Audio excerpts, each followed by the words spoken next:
मित्र, नमो नमः। राधे कृष्ण। जय द्वारकाधीश। स्वागत है आप सभी लोगों का इस व्याख्यान श्रृंखला में, जिसमें हम श्रीमद् भगवद गीता का शब्दशः अध्ययन करते हैं। हम लोगों ने पिछले व्याख्यान में देखा था कि भगवत पाद आद्य शंकराचार्य जी महाराज शोक और मोह से बंधन में जो बंधे हुए मनुष्य है, उन मनुष्य को शोक मोह दूर करके आत्मज्ञान दूर कैसे हो, उनके लिए भगवान ने आत्मज्ञान का उपदेश देना प्रारंभ किया है। और यह आत्मज्ञान का उपदेश ही श्रीमद् भगवद गीता है।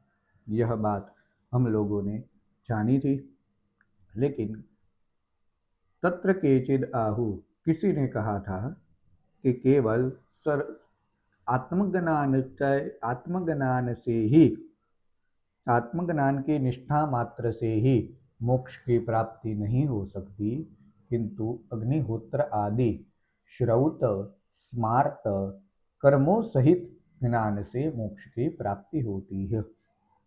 यही सारा गीता का निश्चित अभिप्राय है।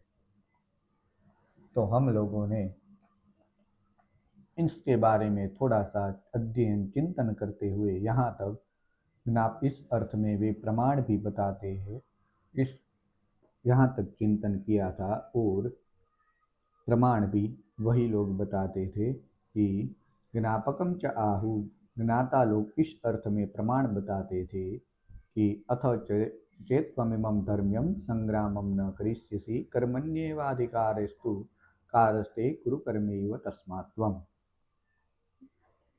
अर्थात आप लोग सिर्फ और सिर्फ कर्म करो, फल की इच्छा को छोड़ दो, कर्म करना आपका धर्म है।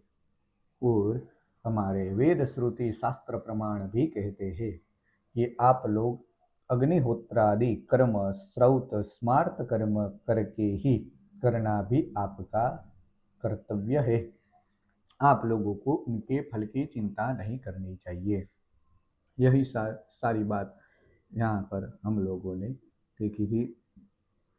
आइए हम आज से आगे का अध्ययन प्रारंभ करते हैं। यहाँ से यहाँ तक एक ही बात है, देख लेते हैं। ओम हिंसादि युक्तत्वात् वैदिकं कर्म अधर्माय इति इयम् अपि आशंकान कार्या कथम क्षात्रं कर्म युद्धलक्षणं गुरु भ्रातृपुत्रादि हिंसा लक्षणम् अत्यंतं क्रूरम् अपि स्वधर्मः इति कृत्वा न अधर्माय तदकरणे च ततः स्वधर्मं कीर्तिं च हित्वा पापम् अवाप्स्यसि इति ब्रूवता यावज्जीवादिश्रुतिचोदितानां पशवादि हिंसालक्षणानां च कर्मणां प्राक् एव न अधर्मत्वम् इति सुनिश्चितम् उक्तं भवति इति। यहाँ तक देखते हैं। वह प्रमाण वाले, प्रमाण जो बताते हैं, वह वे सभी लोग यह भी कहते हैं हिंसादि युक्तत्वात्, हिंसा आदि से युक्त होने के कारण वैदिक कर्म अधर्माय इति, अधर्म का कारण है, अधर्माय इति अधर्म का कारण है। यम अपि, ऐसी आशंका न कार्या, ऐसी आशंका भी नहीं करनी चाहिए। हिंसा आदि से युक्त होने के कारण वैदिक कर्म अधर्म का कारण है, ऐसी हमें आशंका नहीं करनी चाहिए। किस प्रकार से है हिंसा आदि से युक्त वैदिक कर्म? क्योंकि वेदों में कहीं पशु बलि का विधान है, वह विधान हिंसा कर्म से युक्त है। हिंसा कर्म से युक्त होने के कारण वह हिंसा आदि का कारण है। मैंने कभी एक ग्रंथ में ऐसा भी पढ़ा था कि जो ब्रह्मचारी है उनको परस्त्री का, अर्थात स्त्री का स्पर्श नहीं करना चाहिए। अगर वह करता है तो उनको गर्दभ याग करना पड़ता है। वह गर्दभ याग भी एक हिंसा समान याग कर्म है और उसमें सिर्फ मैंने बताया है, मैं किसी भी प्रकार से उन बातों में का समर्थन नहीं करता हूँ। किसने लिखा नहीं पता मुझे, लेकिन यह बात मैंने पढ़ी थी कि गर्दभ याग करके जो गर्दभ की चमड़ी की जो छाल होती है, उन छाल को हाथ में ले करके घर घर पर भिक्षाटन करके उनका उस भिक्षा का सेवन करना चाहिए। किसको? अगर किसी ब्रह्मचारी ने, अगर किसी सन्यासी व्यक्ति ने स्त्री का स्पर्श किया हो तो गर्दभ याग का विधान है। और फिर अश्वमेध याग, ऐसे बहुत सारे पशु बलि का विधान था। लेकिन उसमें एक प्रमाण और भी है कि जब वैदिक कर्म में पशु बलि दी जाती थी तो फिर से पशु बलि देकर फिर से उस पशु को सजीवन किया जाता था। ऐसा भी हम लोगों ने सुना है कि पहले बलि देकर फिर उस पशु को फिर से जीवित कर देते थे। इसलिए वैदिक कर्म अधर्म का कारण है, ऐसी हमें आशंका नहीं करनी चाहिए। क्यों? कथम? क्योंकि क्षात्रम कर्म, क्षत्रियों का जो कर्म है क्या है? युद्ध लक्षणम, युद्ध करना। क्षत्रियों का जो कर्म है युद्ध कर्मा, युद्ध रूपी, युद्ध लक्षणम, युद्ध रूपी जो क्षत्रियों का कर्म है, गुरु, भ्रातृ यानी भाई, पुत्र, पुत्र आदि, हिंसा लक्षणम, हिंसा ही जिसका स्वरूप है, हिंसा लक्षणम, अत्यंत क्रूरम अपि, अत्यंत क्रूरम अपि स्वधर्मः इति कृत्वा न अधर्माय। युद्ध रूपी जो क्षात्र कर्म भी स्वधर्म माना जाने के कारण अधर्म का हेतु नहीं है। क्षात्र कर्म, क्षत्र रूपी, यहाँ से देखते हैं, अत्यंत कारण गुरु, भ्रातृ यानी भाई, पुत्र यानी अपने पुत्र आदि, हिंसा लक्षणम, हिंसा ही जिसका स्वरूप है, ऐसा अत्यंत क्रूरम, अत्यंत क्रूर, युद्ध लक्षणम, युद्ध रूप क्या? क्षात्रम कर्म, क्षत्रिय क्षात्र कर्म है, क्षत्रियो जो का कर्म है वह भी अपि स्वधर्म, स्वधर्म माना जाने के कारण इति कृत्वा न अधर्माय, वह अधर्म का हेतु नहीं है।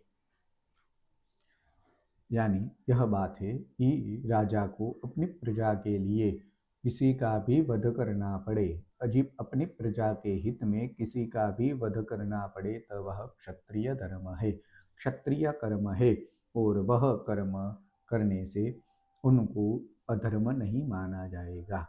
यह बात है। तद करने च, तद ऐसा कहने वाले तथा उसके न करने में, तद अकरणे च, तत्करणे अकरणे च, तत् अकरणे च, ऐसा कहने वाला, तत् अथवा अर्थात उस क्षात्र कर्म को अकरणे च न करने वाला, ततः स्वधर्मम कीर्तिम च, ततः स्वधर्म धर्मम कीर्तिं च हित्वा पापम अवाप्स्यसि, ततः अपने धर्म की कीर्ति को नष्ट करके पाप से वह व्यक्ति आश्रित हो जाता है, वह व्यक्ति पापी हो जाता है। ततः स्वधर्मम, अपने धर्म की जो कीर्ति है, धर्म कीर्तिम च हित्वा, अपने धर्म की कीर्ति को हनन करके पापम अवाप्स्यसि, वह व्यक्ति पाप का भागीदारी हो जाता है। इति ब्रुवता, इस प्रकार, इस प्रकार ब्रुवता यावज्जीवादि श्रुति चोदितानां पश्वादि हिंसा लक्षणानां च कर्मणां प्राक् एव न अधर्मत्वम् इति सुनिश्चितम् उक्तम भवति इति।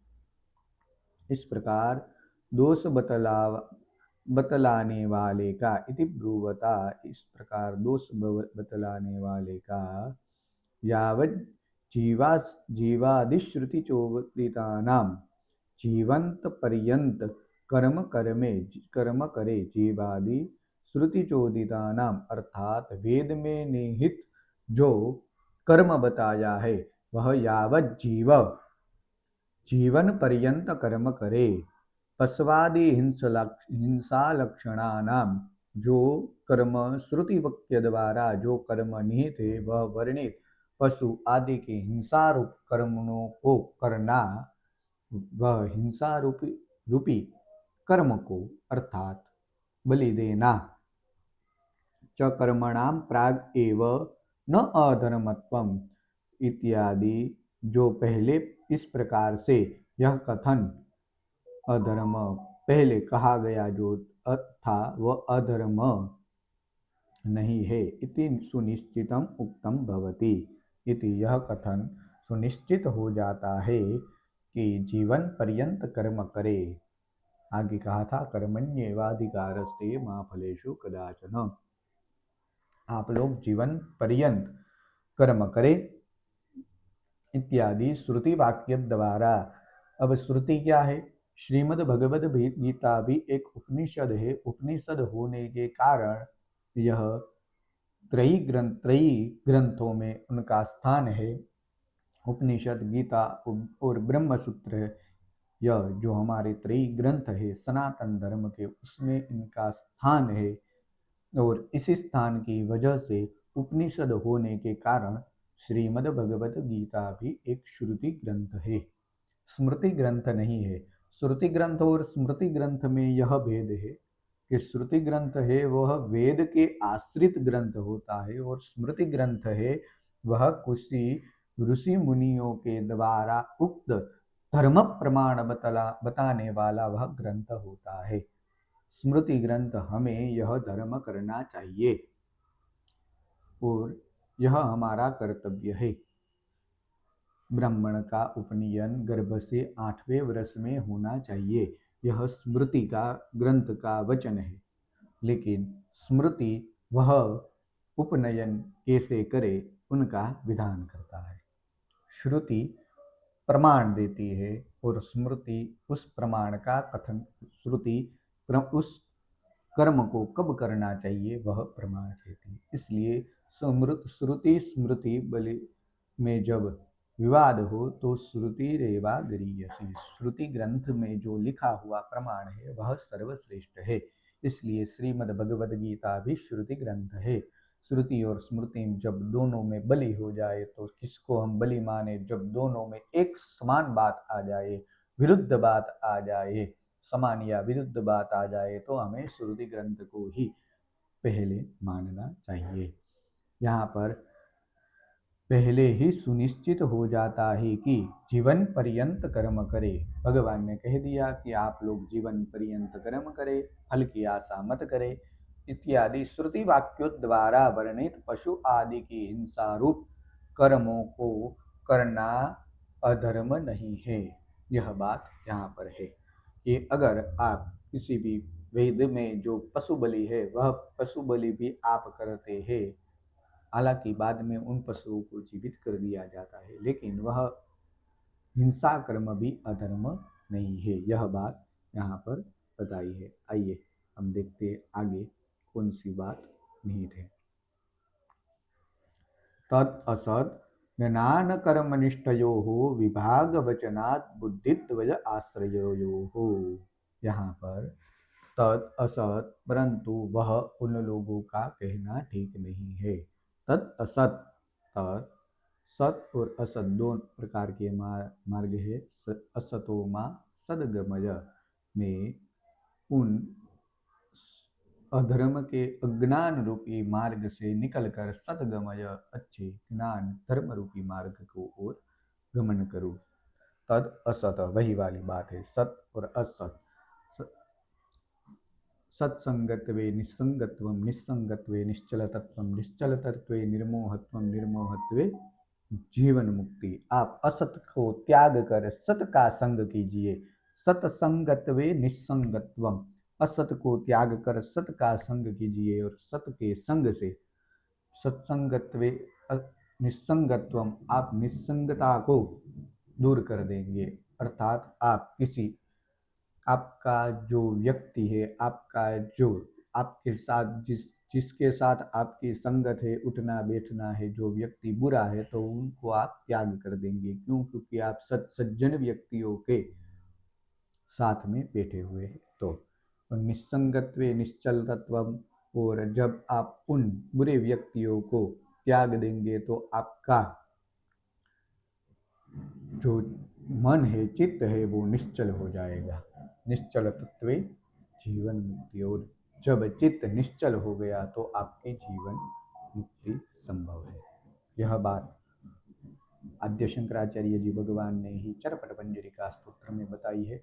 तो यहाँ पर तद असत, क्यों? परंतु असत उन लोगों का यह कहना ठीक नहीं है, उन असज्जनों का यह कहना तद असत, वह बात ठीक नहीं है। ज्ञान कर्म निष्ठयो हो विभाग वचनात् बुद्धि द्वय आश्रयो हो, क्योंकि भिन्न भिन्न बुद्धि द्वय आश्रयो हो, बुद्धि भिन्न भिन्न प्रकार की दो चीजों में आश्रित रहने वाली है। कौन सी? ज्ञान कर्म निष्ठयो हो, ज्ञान कर्म निष्ठा, निष्ठयो हो, ज्ञान निष्ठा और कर्म निष्ठा का अलग अलग प्रकार से वर्णन है। और विभाग वचनात्, दोनों विभाग अर्थात दोनों अलग अलग प्रकार से जिनका वर्णन है, आगे बताएंगे कि बुद्धि दो प्रकार की है, ज्ञान योग और कर्म योग। तो यहाँ पर ज्ञान निष्ठा और कर्म निष्ठा दोनों ही प्रकार की से हुई बुद्धि, दोनों प्रकार के विभाग से यह बुद्धि आश्रित है, जिनका वर्णन अलग अलग है। हमारा ज्ञान है वह अलग प्रकार है, और हमारा जो कर्म है वह अलग प्रकार है। ज्ञान आत्मज्ञान है, हमें यह इस प्रकार से भगवान का चिंतन करके इस प्रकार से शोक मोह से दूर होना है, वह ज्ञान की बात है। और वेद में जो कर्तव्य है, कर्म है, वो हमारा कर्म है।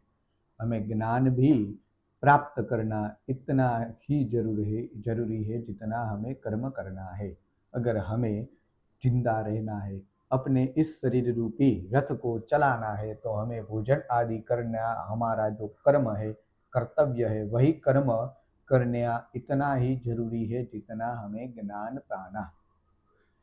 वह बुद्धि दोनों प्रकार से आश्रित है यहाँ पर, क्योंकि भिन्न भिन्न दो बुद्धियों के आश्रित रहने वाली ज्ञान निष्ठा और कर्म निष्ठा का अलग अलग वर्णन है। बुद्धि द्वय आश्रयो हो, बुद्धि दो प्रकार से आश्रित है, विभाग वचनात्। और कौन कौन से? ज्ञान कर्म निष्ठयो, ज्ञान निष्ठा और कर्म निष्ठा से विभाग वचनात् अलग अलग वर्णन है इस बुद्धि का। आइए हम आगे देखते हैं इस बुद्धि का किस किस प्रकार से भगवान आद्य शंकराचार्य जी महाराज और कौन कौन से अर्थ का निरूपण करते हैं। असोच्यान, थोड़ा सा नीचे, असोच्यान इत्यादिना भगवता यावत् स्वधर्मम् अपि चावेक्ष्य इति एतदन्तेन ग्रन्थेन यत् परमार्थात् परमार्थात्मतत्त्वनिरूपणं परमार्थ आत्मतत्त्वनिरूपणं कृतं तत् सांख्यं तद्विषया बुद्धि आत्मनो जन्मादि षड् विक्रिया भावात् अकर्ता आत्मा इति प्रकरणार्थ निरूपणात् या जायते सा सांख्य बुद्धि, सा येषां ज्ञानिनाम् उचिता भवति ते सांख्याः। यहाँ पर देखते हैं असोच्यान, इस श्लोक से इत्यादि ना, इस श्लोक से लेकर भगवता यावत् असोच्यादिना स्वधर्ममपि चावेक्ष्य इति एतदन्तेन ग्रंथेन, असोच्यान इस श्लोक से प्रारंभ करके स्वधर्मम अपि चावेक्ष्य, इस श्लोक से पहले के प्रकरण से भगवान ने जिस प्रकार ग्रंथ एतदंतेन ग्रंथेन, भगवान ने जिस प्रकार भगवता ग्रंथेन यत् परमार्थ आत्मतत्व निरूपणम कृतम, परमार्थ रूपी जो आत्म तत्व का निरूपण किया गया है, तत् वही सांख्य है, वही सांख्य योग है। वही सांख्य का ज्ञान है। अशोच्यान इस श्लोक से लेकर स्वधर्मम अपि चावेक्ष्य इस श्लोक के पहले के प्रकरण से भगवान ने जिस परमार्थ रूपी आत्म तत्व का निरूपण किया है वह सांख्य है। तद विषया बुद्धि ही, तद विषयक जो बुद्धि है उसमें जो बुद्धि का निरूपण है, आत्मनो जन्मादि षड विक्रिया भावात अकर्ता आत्मा इति, अर्थात आत्मा में जन्म आदि छह विकारों को अभाव होने के कारण आत्मा अकर्ता है। आत्मा जन्म नहीं लेती, न तो मृत्यु पाती है। उन प्रकार इस प्रकार से जो छह प्रकार का विकार है, न तो आत्मा जन्म लेती है, न तो मृत्यु पाती है, न कोई उसे जला सकता है, न कोई उसे मार सकता है, न कोई उसे भिगो सकता है। जिस प्रकार से उनमें विकार है, उनका उस सभी चीज का उनमें आत्मा में विकार है।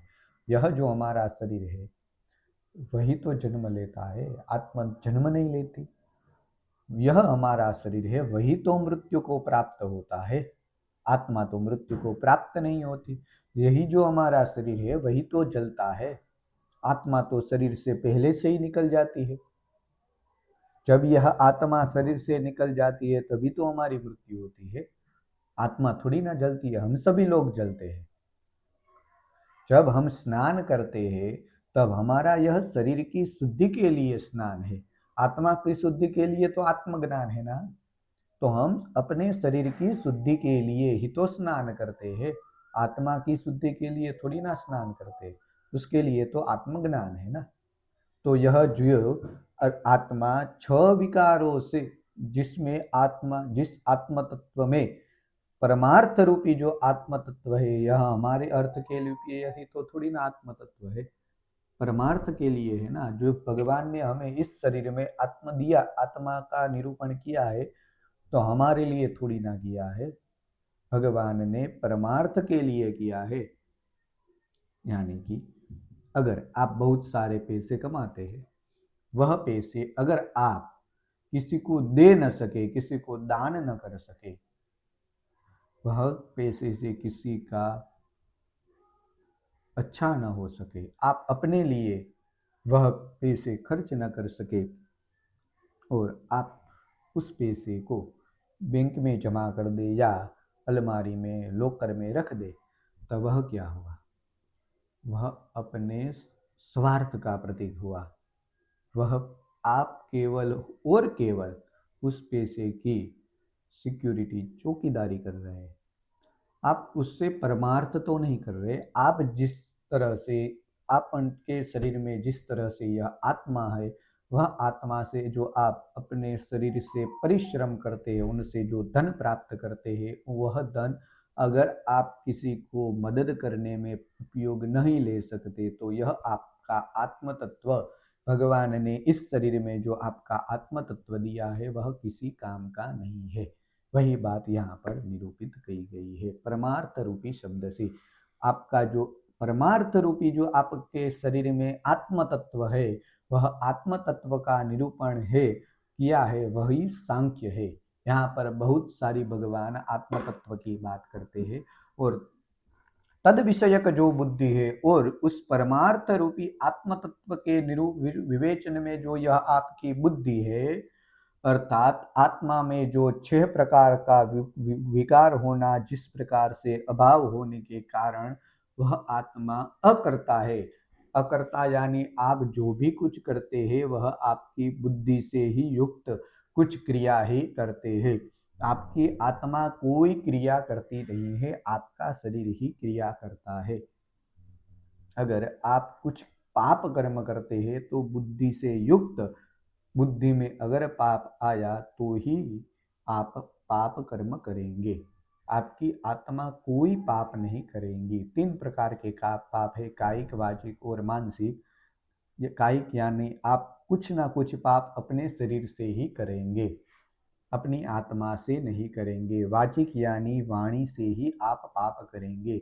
किसी दूसरे व्यक्तियों की बुराई आप सिर्फ और सिर्फ वाणी से ही कर सकते हैं। आपकी आत्मा किसी की बुराई करती ही नहीं, क्योंकि आपकी आत्मा किसी को नहीं पहचानती सिवाय भगवान को। फिर आता है मानसिक, आप मन से ही किसी का बुरा कर सकते हैं। आपकी आत्मा किसी का बुरा कर नहीं सकती। तो आत्मा हो गई अकर्ता। तो यह जो 6 विकारों के अभाव होने के कारण जो आत्मा अकर्ता है, इस इति प्रकरणार्थ निरूपणात् सा जायते सा सांख्य बुद्धि ही। उक्त इस प्रकार जो निश्चय उक्त प्रकरण के अर्थ का विवेचन करने से उत्पन्न होता है वह सांख्य बुद्धि है। उस उक्त प्रकरण के अर्थ का यहाँ जो असोच्यान स्वधर्म स्वधर्मम अपि चावेक्ष्य, इस श्लोक के पहले के प्रकरण में भगवान ने जो वह सांख्य योग दिया है, सांख्य की बात कही है, वह प्रकरण के अर्थ का विवेचन करने से जो उत्पन्न होता है वह सा सांख्य बुद्धि ही, वही तो सांख्य बुद्धि ही, वही सांख्य बुद्धि है। सा येषां ज्ञानिनाम् उचिता भवति ते सांख्याः, वही जिन ज्ञानियों के लिए उचित होती है, जो उसके अधिकारी है, वही सांख्य योग है, वही वे सांख्य योगी है। अब भागवत धर्म के अनुसार भगवान कपिल मुनि ने अवतार लिया और उन्होंने माता देवहूति को सांख्य योग का ज्ञान करवाया। कपिल मुनि सांख्य योगी हुए। हम सांख्य योग का ग्रहण करने वाले माँ भगवती देवहूति भी सांख्य योगी हुई। तो सांख्य योग प्रकृति क्या है? हालांकि सांख्य योग में प्रकृति का ही वर्णन है। प्रकृति में आप परमात्मा को देखो, आप प्रकृति का हनन मत करो। प्रकृति ही से ही आपका जन्म होता है और प्रकृति में ही आप विलीन हो जाते हैं, वही सांख्य योग है। और जिन ज्ञानियों के लिए उचित होती है, जो उसके अधिकारी है, वही सांख्य योगी है। यहाँ पर इस बात का हम एक ही बात में सारांश देख लेते हैं। यहाँ पर जिस प्रकार के इस यहाँ तक गीता प्रेस गोरखपुर वाले ने जिस प्रकार से इसका अर्थ दिया है, असोच्यान इस श्लोक से लेकर स्वधर्म अपि चावेक्ष्य इस श्लोक के पहले के प्रकरण से भगवान ने जिस परमार्थ आत्म तत्व का निरूपण किया है वह सांख्य है। तद विषयक जो बुद्धि है, अर्थात आत्मा में जन्मादि 6 विकारों का अभाव होने के कारण आत्मा अकर्ता है। इस प्रकार जो निश्चय करके उक्त प्रकरण के अर्थ का विवेचन करने से उत्पन्न होता है वह सांख्य बुद्धि है। वह जिन ज्ञानियों के लिए उचित होती है, जो उसके अधिकारी है, वे ही सांख्य योगी है। इस प्रकार यहाँ पर बात हुई। आइए हम आगे का निरूपण देखते हैं।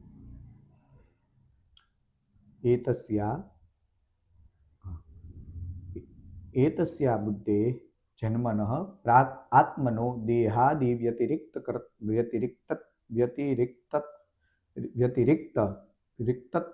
कर्तृत्व भोक्तृत्व आदि अद्यपेक्षो धर्म अधर्म विवेक पूर्वको मोक्ष साधन अनुष्ठान निरूपण लक्षणों योगः तद विषया बुद्धि योग बुद्धि सा येषां कर्मिणाम उचिता भवति ते योगिनः। अब यहाँ पर सांख्य योगी की बात हुई, अब यहाँ पर योगी की बात करते हैं। किस प्रकार? एतस्याः इस उपर्युक्त, कौन से उपर्युक्त? आगे जो हमने बात सुनी वही।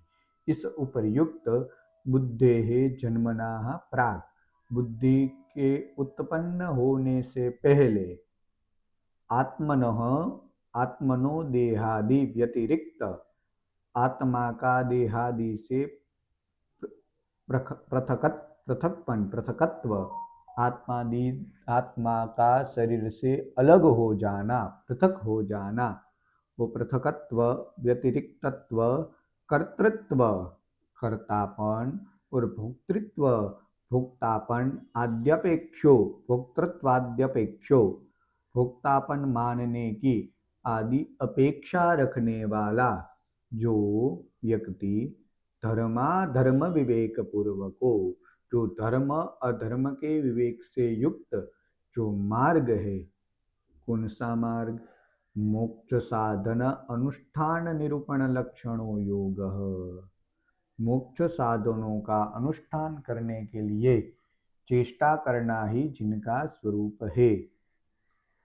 लक्षण अर्थात स्वरूप। मोक्ष साधन अनुष्ठान, मोक्ष साधनों का अनुष्ठान निरूपण करने के लिए, अनुष्ठान करने के लिए लक्षणों योग, चेष्टा करना ही जिनका स्वरूप है। लक्षण योग जिनका स्वरूप है, तद विषया बुद्धि ही योग बुद्धि ही, उसका नाम योग है और उस तद विषयक जो बुद्धि है वह योग बुद्धि है। अर्थात पूरा देख लेते हैं। सा ये साम कर्मिणाम उचिता भवती ते योगी नः, वह योग बुद्धि है, वह जिन कर्मियों के लिए उचित होती है। सा वह ये शाम उन कर्म, ये शाम कर्मिणाम उन कर्म करने वालों के लिए उचित है, उचित होती है। भवती उचिता भवन भवती ते योगिनः, वही योगी लोग है। फिर से देखते हैं।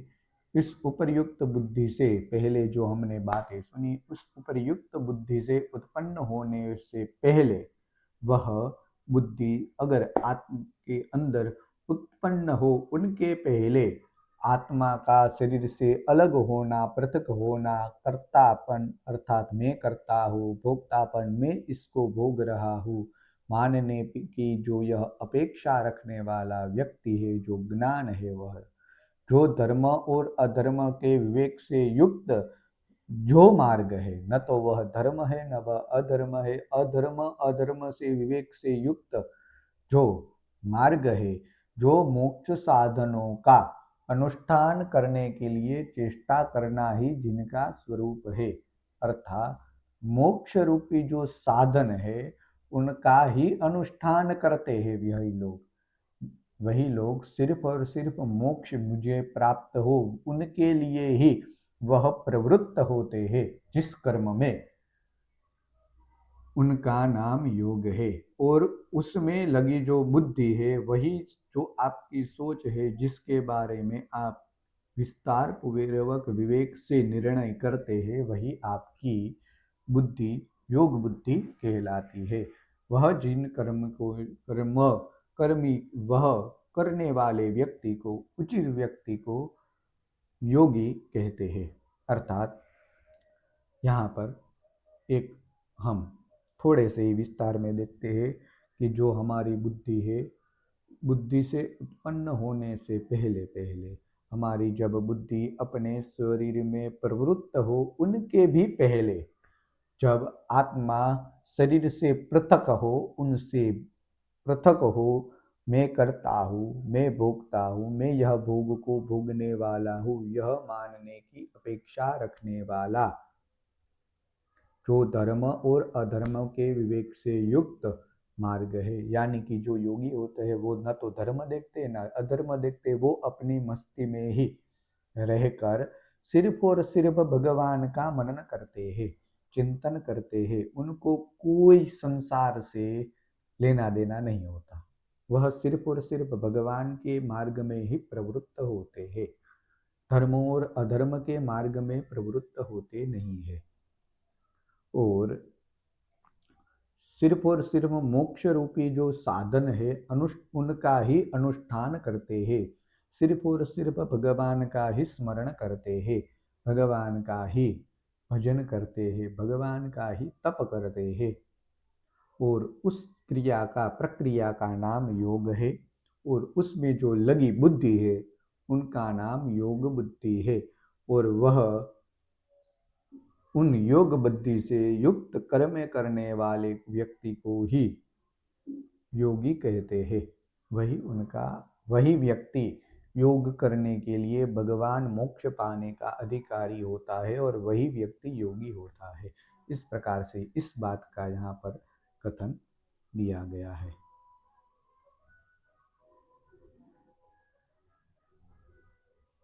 यहाँ से भी दो बुद्धियों का निर्देश प्रारंभ होता है, हम देख लेते हैं। तो ठीक है, आज का इस व्याख्यान, कल हम जिस दो प्रकार की बुद्धि का निरूपण किया गया है उनका विभाग, उनकी बात हम कल देख लेंगे। आज इस व्याख्यान में यहाँ तक हम इस व्याख्यान को समाप्त करते हैं। सभी लोग इस व्याख्यान को सबसे शेयर कीजिए, सभी लोगों तक पहुँचाइए।